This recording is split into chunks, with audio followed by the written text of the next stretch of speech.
Bismillahirrahmanirrahim. Assalamualaikum warahmatullahi wabarakatuh. Perkenalkan, nama saya Rizky Febriansyah dari cabang Malang.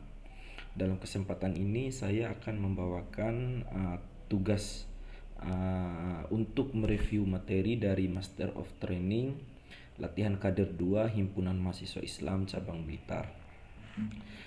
Jadi langsung saja, materinya adalah kepemimpinan dan manajemen organisasi dengan tema oligarki politik dan masa depan demokratis Indonesia di tengah goncangan geopolitik. Ya, jadi langsung saja, bahwasannya di sini saya mengambil teori kepemimpinan menurut Tenebaum. Tenebaum sendiri mengatakan bahwasannya kepemimpinan itu pengaruh antar pribadi yang dijalankan dalam suatu situasi tertentu, serta diarahkan melalui proses komunikasi berarah pencapaian suatu atau lebih tujuannya tertentu, begitu, memiliki tujuan tertentu untuk kedepannya. Jadi kemudian ada yang namanya syarat-syarat kepemimpinan. Syarat-syarat kepemimpinan ini yang pertama adalah dia harus memiliki pengikut atau mempunyai pengikut. Jadi yang pertama mempunyai pengikut, yang kedua adalah dia harus berwibawa. Berwibawa ya memang bisa kita lihat bagaimana memang orang yang cocok untuk menjadi pemimpin itu sendiri. Kemudian ya yang ketiga adalah dapat dipercaya.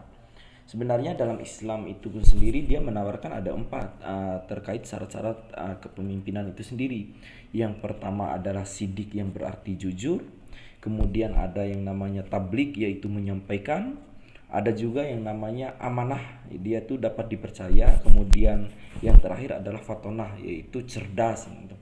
Yang paling penting itu 4 unsur ini dalam Islam harus terpenuhi, begitu, sehingga dia mampu menjalankan tugas dan tanggung jawabnya ketika dia menjadi pemimpin.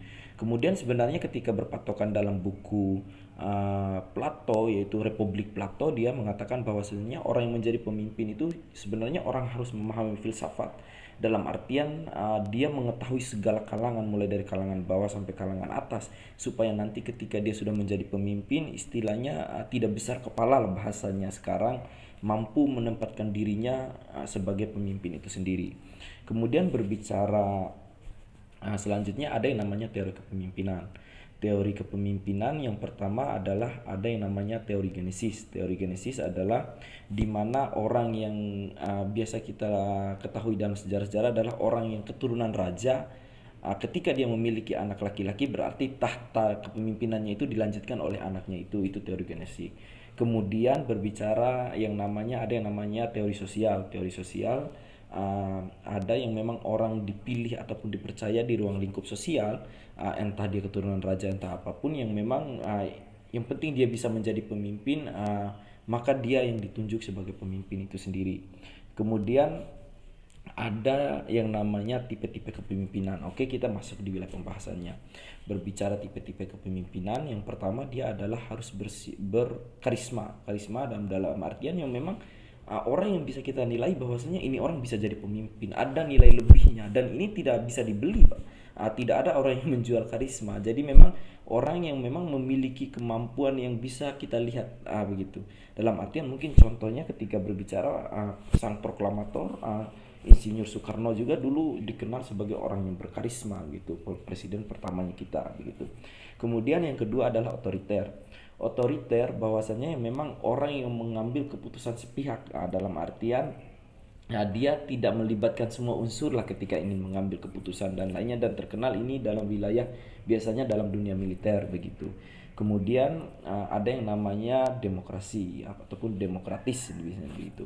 Demokratis adalah memang berbicara segala unsur itu terlibat, begitu. Jadi suara tertinggi itu ya semuanya ada di tangan segala unsur itu, entah melalui pemilihan, begitu. Jadi dalam artian demokratis ini segala unsur yang ada di sebuah negara itu terlibat gitu. Baru ada yang namanya, yang terakhir adalah situasional gitu. Jadi orang yang mampu memposisikan di mana dia harus bertindak dan bergerak dan lainnya itu berbicara tentang tipe-tipe kepemimpinan. Jadi sebenarnya ketika kita berbicara di era sekarang, berbicara semakin majunya perkembangan zaman sampai berbicara politik dan lainnya memanas, kemudian dimasuk lagi globalisasi, masuk masa 4.0 sampai sekarang 5.0. Jadi kita harus betul-betul memilih bahwasannya siapa yang mampu menjalankan negara ini dengan baik begitu. Makanya dalam KM Opus sendiri itu ada yang namanya manajemen itu, sehingga dalam manajemen ini adalah orang yang mampu memang menggunakan sumber daya secara efektif dan efisien untuk mencapai sasaran yang memang ingin dituju begitu.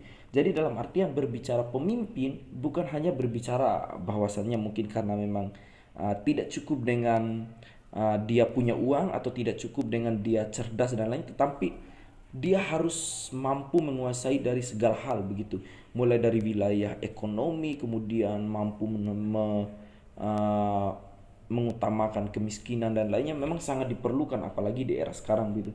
Jadi khususnya apalagi kita dalam ruang lingkup himpunan mahasiswa Islam, yaitu yang terkenal dengan kader-kadernya yang memang insan akademis, pencipta, pengabdi dan lainnya, uh, kita harus betul-betul mampu menelaah, memilih bahwasanya siapa yang cocok dan siapa yang benar memimpin negara ini supaya memang betul-betul mampu membawa negara ke arah yang lebih baik.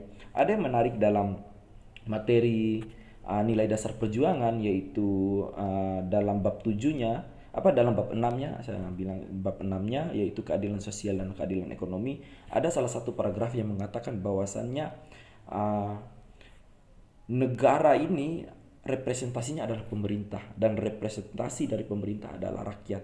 Jadi ketika di sebuah negara, ketika pemerintahannya baik, maka rakyatnya pun baik begitu.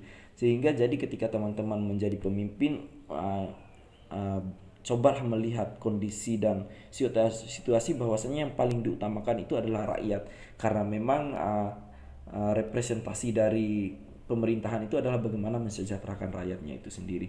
Ya, simpelnya berbicara tentang teori kepemimpinan mungkin seperti itu. Itu adalah review singkat saya dari materi KMO itu sendiri. Untuk lebih jelas dan bagusnya bisa kita diskusikan di lain waktu, mengingat bahwasannya waktu juga kita untuk membuat review ini terbatas dan lainnya. Lebih dan kurangnya saya mohon maaf teman-teman. Assalamualaikum warahmatullahi wabarakatuh.